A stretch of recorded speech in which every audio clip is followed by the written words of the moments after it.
Assalamualaikum warahmatullahi wabarakatuh. Selamat datang kembali di kanal YouTube Resensi Institute. Buku yang akan saya ceritakan secara singkat kali ini mengisahkan tentang kisah Nabi Ilyas alaihi salam. Oke, langsung saja pada ceritanya. Nabi Ilyas adalah benar-benar seorang rasul. Hal itu ditegaskan oleh Allah dalam Al-Quran surah Asy-Syafa'at ayat 123. Dan sesungguhnya Ilyas benar-benar termasuk salah seorang dari rasul-rasul. Nama Ilyas disebut 4 kali dalam Al-Quran, yaitu di surah Asy-Syafa'at dan surah Al-An'am.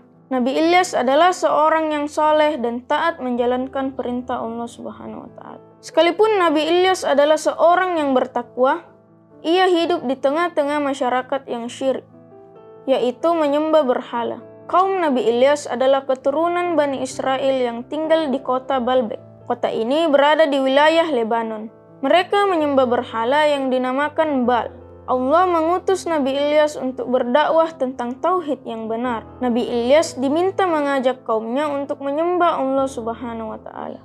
Allah telah mengutus Nabi Ilyas kepada kaum Bani Israel di kota Baalbek.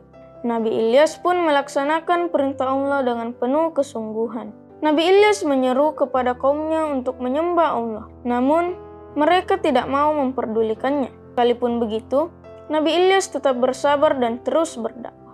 Suatu hari, Nabi Ilyas berkata, "Mengapa kamu tidak bertakwa?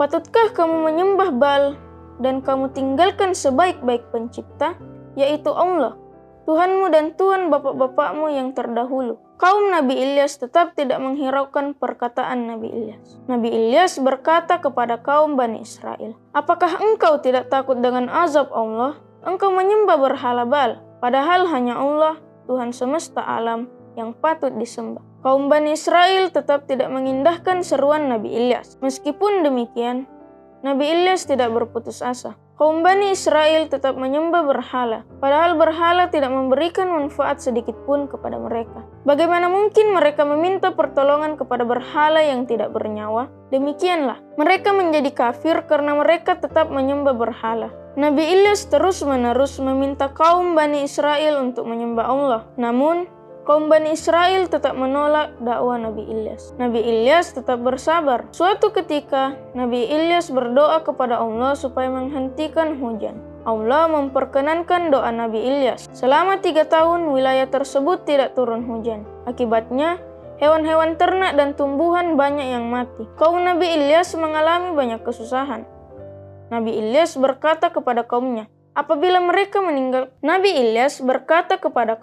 apabila mereka meninggalkan berhala, dia akan berdoa kepada Allah untuk menghilangkan kesusahan mereka. Mereka pun membuang berhala-berhala mereka. Setelah itu, Nabi Ilyas berdoa kepada Allah. Allah mengabulkan doa Nabi Ilyas, yaitu menghilangkan kesusahan dan menurunkan hujan. Meskipun demikian, kaum Nabi Ilyas tetap memelihara kekafiran mereka. Nabi Ilyas berdoa sekali lagi kepada Allah untuk menghentikan hujan. Allah pun mengabulkan kembali doanya. Mereka beriman kepada Allah. Kemudian, Allah mengutus Nabi Ilyasa untuk menggantikan Nabi Ilyas. Pada akhirnya, kaum Bani Israel akan menjadi kafir lagi dan azab Allah yang pedih menimpa mereka. Maka mereka mendustakannya. Oleh karena itu, mereka akan diseret ke neraka, kecuali hamba-hamba Allah yang dibersihkan dari dosa. Quran Surah Asy-Syafa'at ayat 127-128. Ada pertanyaan?